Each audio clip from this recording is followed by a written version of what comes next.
Olá! Você já imaginou se mudar para um apartamento e descobrir que lá tem um morador do além? Um fantasma, espírito, entidade, não importa o nome que você dê, a uma presença sobrenatural? Ou presenciar objetos caindo do nada, ou ainda sentir uma energia pesada, negativa, mesmo que você seja muito cético quanto a tudo isso? No vídeo de hoje iremos ver 3 casos contados por 2 atores e por uma atriz, todos bem famosos, e tentar entender que tipo de experiência eles tiveram. Será que tais eventos realmente aconteceram? Então, se você gosta de conteúdo criminal, misterioso e sobrenatural, aproveita agora para se inscrever aqui no canal e também ativar os sininhos de notificações para não perder nenhum conteúdo novo. Eu sou a Márcia Gândara, esse é o Relatos Sombrios e vamos para o vídeo de hoje.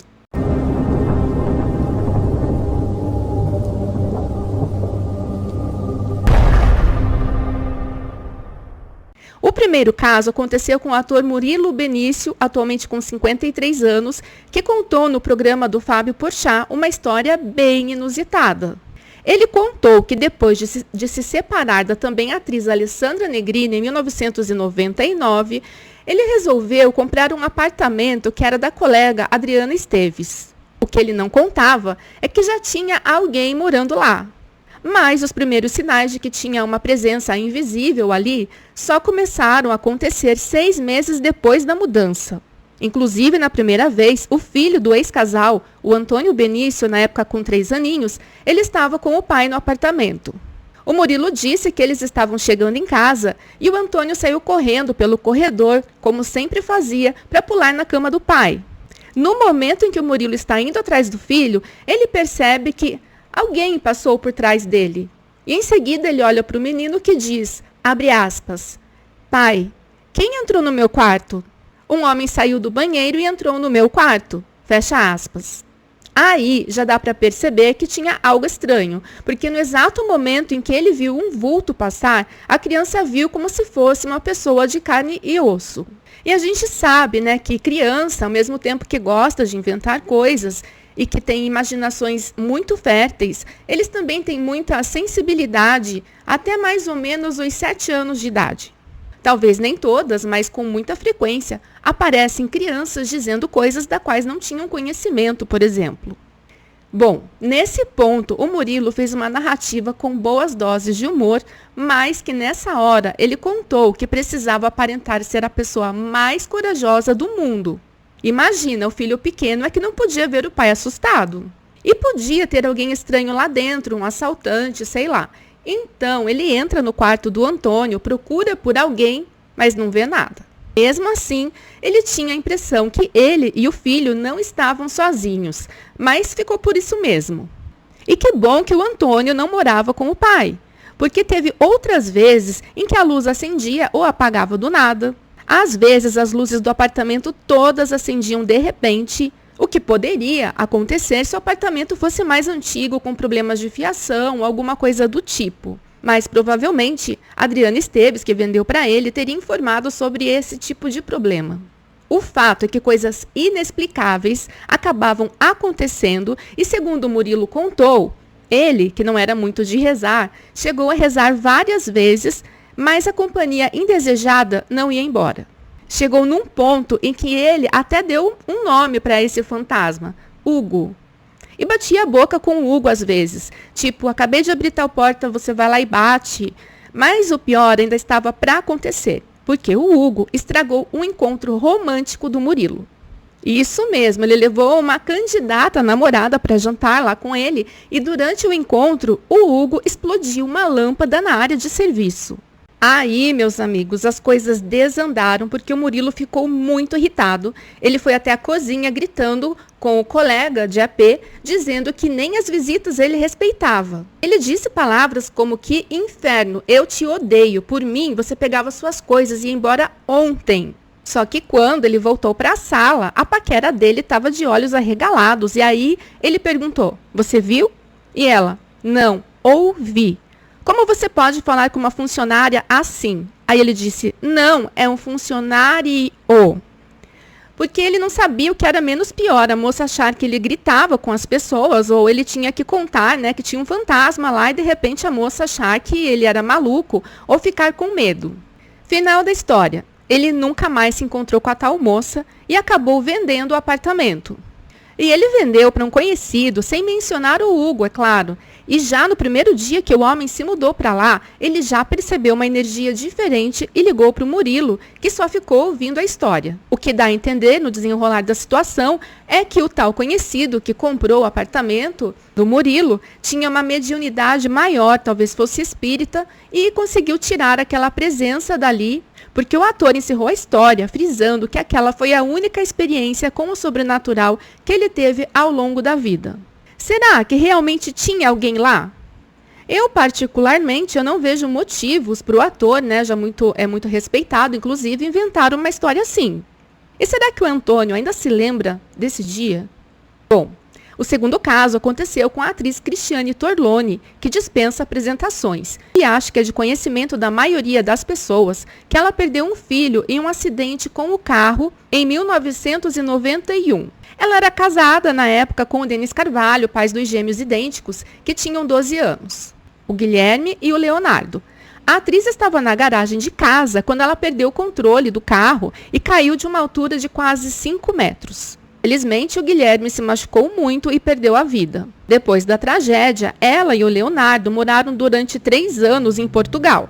Ela conta que foi o cantor português Roberto Leal que apresentou a ela a doutrina espírita naquela época. Apesar da Cristiane não ser espírita, ela acha a doutrina maravilhosa, mas que se considera espiritualista. Então, dá para considerar que no início dos anos 90, a atriz passou a se aprofundar um pouco mais nesse lado espiritual. Podem ter acontecido outros eventos ligados ao filho que partiu precocemente, mas o que eu vou contar tem a ver com uma novela espírita que ela estava fazendo, chamada A Viagem, em 94. Segundo a atriz contou no programa do Bial, ela estava morando provisoriamente sozinha em um apartamento meio antigo. E lá, ela explicou que tinha uns botõezinhos nos quartos, assim, que davam um sinal sonoro na cozinha, caso algum quarto fosse pedir alguma coisa. Chique, né? Já durante as primeiras noites de gravação da novela, começou a fazer o barulho dos botõezinhos, né? Apitando, dizendo quarto 1, quarto 2, caíam objetos na sala, enfim. Ela disse que não conseguia dormir por conta dos barulhos. Não que ela tivesse medo ou fosse impressionável. O problema estava no fato realmente que ela não conseguia descansar, não conseguia dormir. Então, ela resolveu ligar para o diretor da novela, o Wolf Maia, que inclusive é de uma família espírita de Goiás, e perguntou se eles tinham pedido licença para fazer aquele trabalho, no caso, para a espiritualidade. Ela disse para ele que alguma coisa precisava ser feita, porque o incômodo era muito.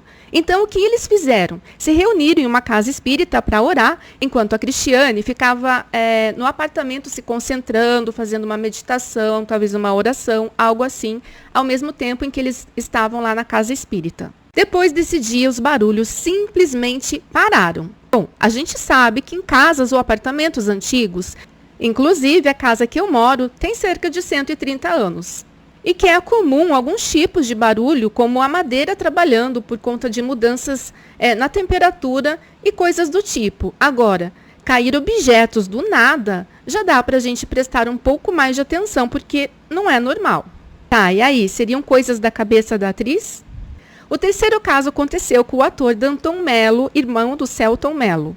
Enquanto ele participava das gravações do filme chamado Predestinado, Arigó e o Espírito, do Dr. Fritz, como protagonista, ele vivenciou experiências sobrenaturais que fizeram com que ele tivesse crises de choro.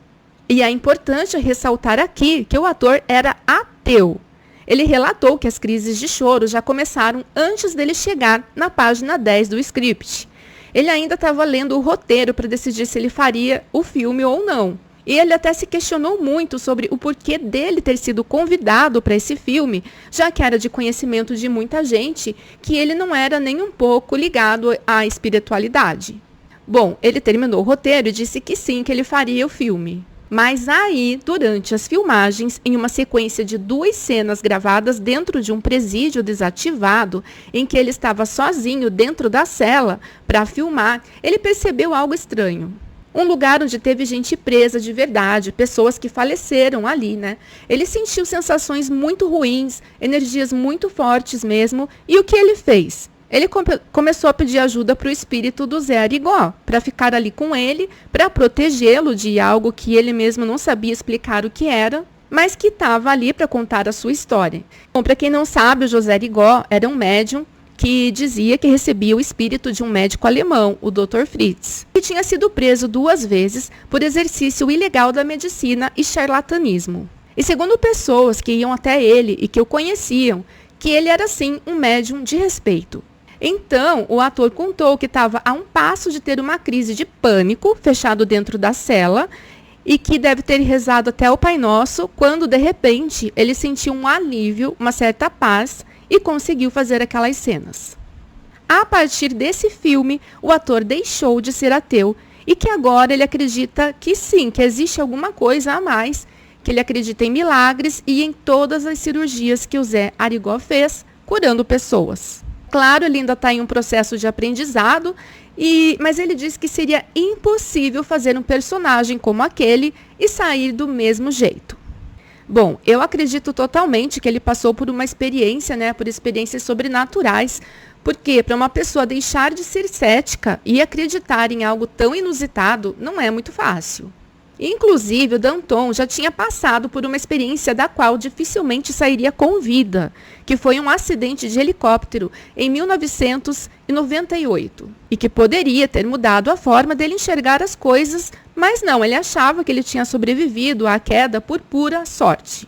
Um acidente grave sobrevoando a Amazônia, em que ele ficou cerca de 30 horas até ser encontrado por índios de uma reserva local. Depois disso, é que ele e a equipe foram levados por um avião UTI até o hospital, onde ele passou por cirurgia por conta de uma hemorragia interna na barriga.